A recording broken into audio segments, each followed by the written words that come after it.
সাবেক MP M আকবর আলীর উদ্যোগে প্রতিষ্ঠিত বড়হরে একই ক্যাম্পাসে আলো ছড়াচ্ছে 4টি শিক্ষা প্রতিষ্ঠান।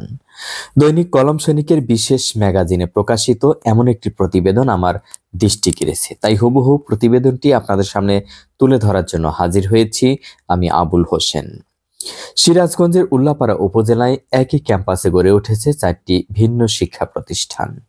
এগুলো হচ্ছে বড়হর উচ্চ বিদ্যালয়, বড়হর কলেজ, বড়হর হাজী আব্বাস আলী আলিম সিনিয়র মাদ্রাসা, বড়হর সরকারি প্রাথমিক বিদ্যালয়। ঘোরপল্লীর এই প্রতিষ্ঠানগুলো নীরবে নিভৃতে গ্রামের ছেলেমেয়েদের মাঝে শিক্ষার আলো ছড়িয়ে যাচ্ছে।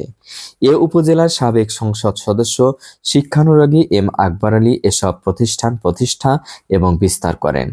উল্লাপাড়া উপজেলার ভিতর দিয়ে বয়ে গেছে উত্তরাঞ্চলের বৃহৎ করতোয়া নদী। এই নদী পারে বড়হর ইউনিয়ন। নদী ইউনিয়নটিকে বিভক্ত করেছে 2 ভাগে। উপজেলা শহর থেকে প্রত্যন্ত এলাকার এই ইউনিয়নের মানুষ বারবার নদী ভাঙনে বিপর্যস্ত হয়ে পড়ে। কৃষির উপর নির্ভরশীল এই ইউনিয়নের মানুষ। এখানে ছিল না যোগাযোগ, শিক্ষা, বিদ্যুৎ। ফলে এ জনপদের মানুষ শিক্ষা সহ বিভিন্ন দিক থেকে পিছিয়ে পড়েছিল। বিশেষ করে এলাকার ঘোরপল্লী থেকে মেয়ে সহ দরিদ্র পরিবারের সন্তানেরা শিক্ষা থেকে একেবারে দূরে ছিল। ফলে আর্থ-সামাজিক উন্নয়নে তারা পিছিয়ে পড়ে। নদীপাড়ের বড়হর গ্রামের সন্তান এম আকবর আলী এলাকার মানুষের এমন সমস্যা লাঘবে এগিয়ে আসেন। তিনি 1970 সালে করতোয়া নদীর কোল ঘেঁষে বড়হর উচ্চ বিদ্যালয় প্রতিষ্ঠা করে এ জনপদে মাধ্যমিক পর্যায়ে শিক্ষার আলো জ্বালান। সে সময় এককালীন 10,000 টাকা দিয়ে এর প্রতিষ্ঠাতা হন তিনি। এ সময় এই প্রতিষ্ঠানটিকে এগিয়ে নিতে তিনি নানাভাবে উদ্যোগ নেন। এরপর এলাকার ছেলেমেয়েরা যেন উচ্চ শিক্ষা থেকে বঞ্চিত না হন, সেজন্য 2002 সালে প্রায় 20 লক্ষ টাকা ব্যয়ে বড়হর স্কুলের সাথে কলেজ প্রতিষ্ঠা করেন। এরপর থেকে এই প্রতিষ্ঠানের নামকরণ হয় বড়হর স্কুল অ্যান্ড কলেজ। নিজস্ব উদ্যোগে, সহযোগিতায়, তত্ত্বাবধানে শহরের নামকরা সব শিক্ষা প্রতিষ্ঠানের মতো এই শিক্ষা প্রতিষ্ঠানটির রূপ দেন M Akbar Ali.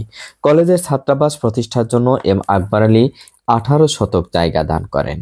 School and কলেজের 500 শিক্ষার্থীর বসার সুবিধা সহ একটি অডিটোরিয়াম নির্মাণ করে দেন। তিনি সংসদ সদস্য হবার পর এই প্রতিষ্ঠানে 2টি দ্বিতীয় তলা বিশিষ্ট ভবন করে দেন। এই শিক্ষা প্রতিষ্ঠা হবার কারণে পুরো ইউনিয়নের ছেলেমেয়েরা গ্রামে থেকেও শহরের নামকরা শিক্ষা প্রতিষ্ঠানের মতো আধুনিক শিক্ষা লাভ করার সুযোগ পাচ্ছে। এখান থেকে পড়াশোনা শেষ করে তারা দেশের নামকরা বিদ্যাপীঠে অধ্যয়নের সুযোগ পাচ্ছে। অনেক ছেলেমেয়ে গ্রামের প্রতিষ্ঠান থেকে পড়াশোনা করে সরকারি বেসরকারি প্রতিষ্ঠানে চাকরি করছে। বর্তমানে এই প্রতিষ্ঠানের স্কুল শাখায় 950 জন এবং কলেজ শাখায় 250 জন শিক্ষার্থী অধ্যয়ন করছে। বড়হর স্কুল অ্যান্ড কলেজের প্রধান শিক্ষক মোহাম্মদ সাইফুল ইসলাম জানান, এম আকবর আলী নিজস্ব উদ্যোগ নিয়ে এলাকাবাসীকে সাথে নিয়ে এ প্রতিষ্ঠান গড়ে তোলেন, যা আমাদের অঞ্চলে শিক্ষা বিস্তারে অসামান্য অবদান রেখে চলেছেন। গ্রামের দরিদ্র পরিবারের সন্তানেরা এখন একটি ক্যাম্পাসে এসে প্রাথমিক থেকে উচ্চ মাধ্যমিক সহ মাদ্রাসায় পড়াশোনা করতে পারছে। এম আকবর আলী সাহেব সার্বক্ষণিক আমাদের প্রতিষ্ঠানের পড়ালেখার খোঁজ খবর নেন। তিনি উল্লেখ করেন, ভালো ফলাফল সহ বারবার সাফল্য পেলেও কেবল রাজনৈতিক কারণে দীর্ঘদিনেও আমাদের কলেজ শাখাটি এমপিও করা হয়নি। ফলে কলেজের 16 জন শিক্ষক এবং 3 জন কর্মচারী বেতন ভাতা পাচ্ছেন না।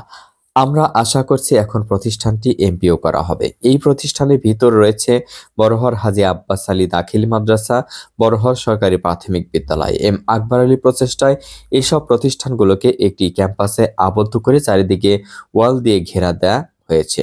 এসব প্রতিষ্ঠানের নানা ভৌত অবকাঠামো উন্নয়ন করেন তিনি। চারদিকে ওয়াল দিয়ে একটি ক্যাম্পাসের ভিতর উচ্চ বিদ্যালয়, কলেজ, মাদ্রাসা এবং প্রাথমিক বিদ্যালয়কে আবদ্ধ করা হয়। এর ভিতর শিক্ষার্থীদের খেলার জন্য সৃষ্টি করা হয়েছে বিশাল সবুজ মাঠ। করতোয়া নদী পারে এক ক্যাম্পাসে চারিদিকে বহুতল ভবন, তার সামনে দিয়ে সারি সারি গাছপালা, এর সামনে বিশাল সবুজ খেলার মাঠে খেলাধুলা সহ হই হুল্লোড়ে মেতে ওঠে শিক্ষার্থীরা। উল্লাপাড়ায় এমন ব্যতিক্রমী শিক্ষা প্রতিষ্ঠান সবার নজর কেড়েছে। বড়হর এলাকার বিভিন্ন শ্রেণী পেশার মানুষ জানায়, এম আকবর আলী একজন শিক্ষানুরাগী সমাজসেবক।